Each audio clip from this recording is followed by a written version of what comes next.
terbangun dari tidur, melihat ruangan yang tidak aku kenal. Aku tidak ingat, tiba-tiba aku merasa ngilu di tanganku. Impus ternyata. Aku berpikir, sudah berapa hari aku di sini? Ini di mana? Dengan kepala pusing dan ingat ini masih samar-samar, aku keluar dari kamar ini. Aku melihat banyak perawat, dokter, dan pasien lain yang berlalu lalang. Aku bertanya dengan salah satu perawat yang lewat.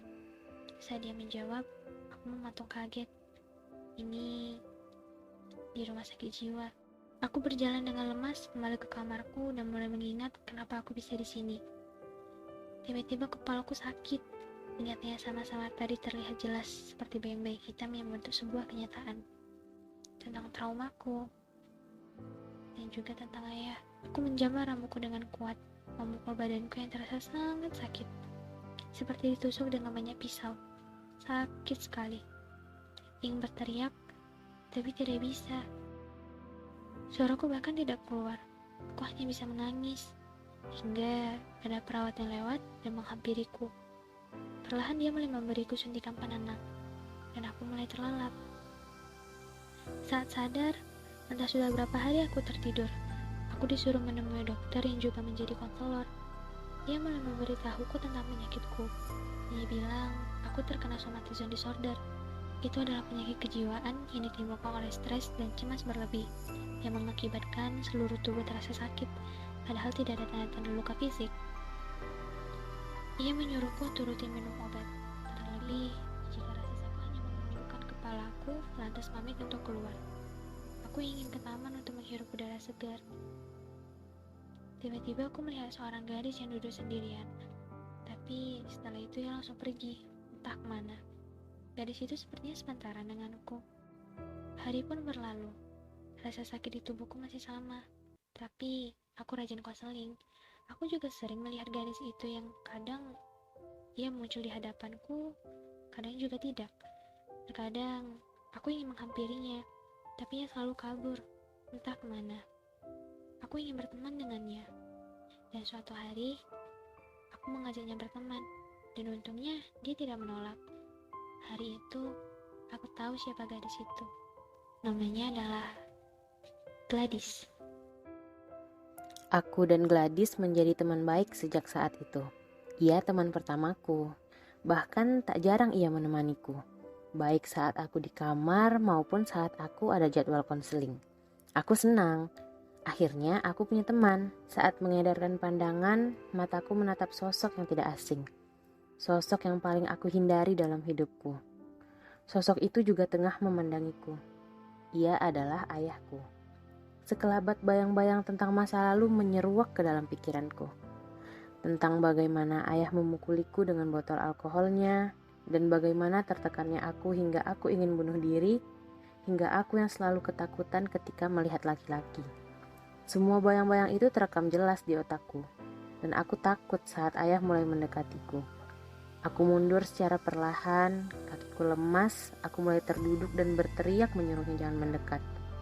Para dokter dan perawat mulai menghampiriku, menenangkanku dan membawaku ke kamar rawat. Aku masih ketakutan, air mataku terus keluar. Dengan kalut aku memukul kepalaku keras agar ingatan itu berhenti. Para perawat mulai menahan tanganku, tapi tidak cukup kuat. Sampai akhirnya dokter datang dan menyuntikkan obat penenang padaku. Besoknya aku ke ruangan konseling.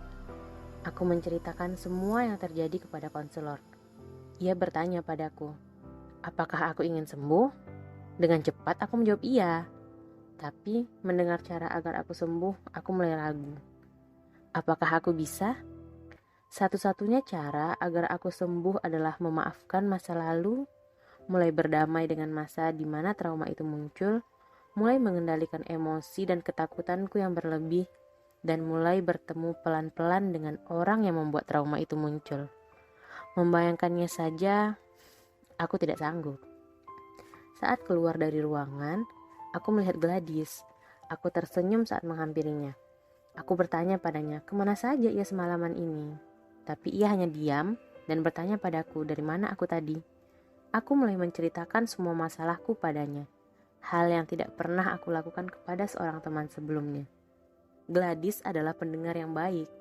Aku senang bercerita dengannya. Saat aku bercerita, ia mulai merubah raut wajahnya menjadi sendu dan menggenggam tanganku. Nadine, ayo kita sembuh. Ayo keluar dari rumah sakit ini dan hidup layaknya orang normal yang lainnya. Mendengarkan hal itu, air mataku jatuh. Aku benar-benar ingin sembuh dan keluar dari sini. Hari ini adalah jadwal kunjungan. Orang pertama yang menemuiku adalah Teh Yuni. Ia bercerita banyak hal tentang keadaan di rumah dan banyak hal yang lain. Namun, orang kedua yang menemuiku adalah ayah. Kami hanya terdiam satu sama lain. Ayah mulai meminta maaf dengan suara yang bergetar. Ia meminta maaf atas semua yang terjadi padaku. Ia juga menyesal telah berbuat jahat padaku. Aku mengangkat kepalaku untuk memandangi ayah. Ayah menangis. Dan itu pertama kalinya aku melihat ayah menangis. Setelah saat itu, keadaanku mulai membaik. Aku sudah berdamai dengan diriku yang dulu dan mulai menerima keadaan. Hari ini akhirnya aku diizinkan pulang. Teh Yuni menyambutku dengan pelukan hangat. Aku memperkenalkan Teh Yuni pada Gladys yang berada di sampingku. Teh Yuni hanya tersenyum dan mengajakku jalan-jalan. Aku melambaikan tangan pada Gladys untuk berpamitan. Minggu sore, aku dan Gladys berjanji akan bertemu. Setelah sekian lama, saat berjalan di trotoar, aku melihat Gladys sedang melambaikan tangannya padaku.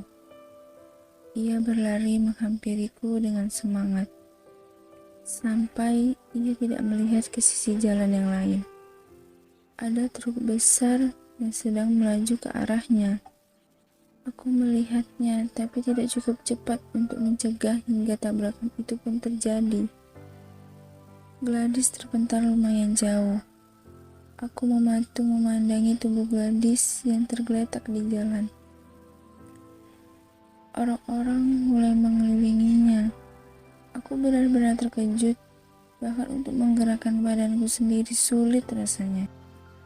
Perlahan, aku melihat Gladys tergeletak sedang memandangiku. Aku melihat dia berkata, "Tetaplah hidup." Apa maksudnya?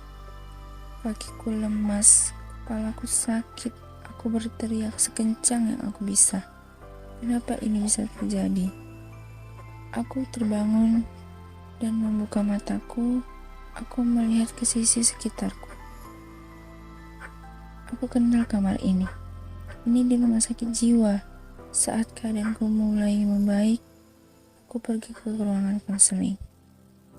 Hanya di situ aku bisa bertanya dan menceritakan segala hal sepuas hatiku. Aku ingin bertanya kepadanya agar semuanya jelas. Awalnya, konselor itu menolak dan berkata bahwa kondisiku belum pulih. Tapi aku tetap kekeh tentang kenapa aku bisa kembali ke sini lagi. Dan tentang Gladys, gimana kabarnya? Apa dia baik-baik saja setelah kecelakaan itu? Aku memohon dan memaksa. Akhirnya konselor itu menyetujui, tapi dengan satu syarat. Aku harus memanggil perawat dan dokter untuk menemaniku. Aku tidak mengerti, tetapi aku tetap menurutinya. Aku, dokter, serta perawat masuk ke ruangan konseling secara bersamaan. Setelah mendapatkan anggukan dari dokter, konselor itu mulai bercerita. Aku mematung mendengarkan semua penjelasannya. Tunggu, maksudnya apa? Kenapa dia berbicara omong kosong seperti itu? Aku berjalan mundur dengan menggelengkan kepalaku beberapa kali. Air mataku jatuh. Aku terduduk lemas. Perawat serta dokter mulai menghampiriku dan memegang tanganku yang mulai gemetaran. Apa maksud semua ini? Yang aku bisa lakukan sekarang hanyalah menangis dan meraung pedih. Bagaimana ini bisa terjadi padaku? Aku pikir aku sudah baik-baik saja, sembuh. Tapi ini apa? Nadine, temanmu Gladys itu tidak pernah ada. Kamu tidak pernah keluar dari rumah sakit ini semenjak kamu menginjakkan kaki di sini. Aku tidak tahu bagaimana mulanya. Tapi beberapa kali, kamu selalu berbicara ketawa sendiri. Dan saat ditanya, kamu bilang kamu berbicara dengan Gladys. Bahkan semenjak itu, kamu tidak mau berbaur dengan pasien lain. Kamu bilang kamu tidak ingin Gladys sendirian, dan Gladys tidak suka keramaian. Nadine, tidak ada nama pasien Gladys di rumah sakit ini. Semua itu hanya halusinasimu saja.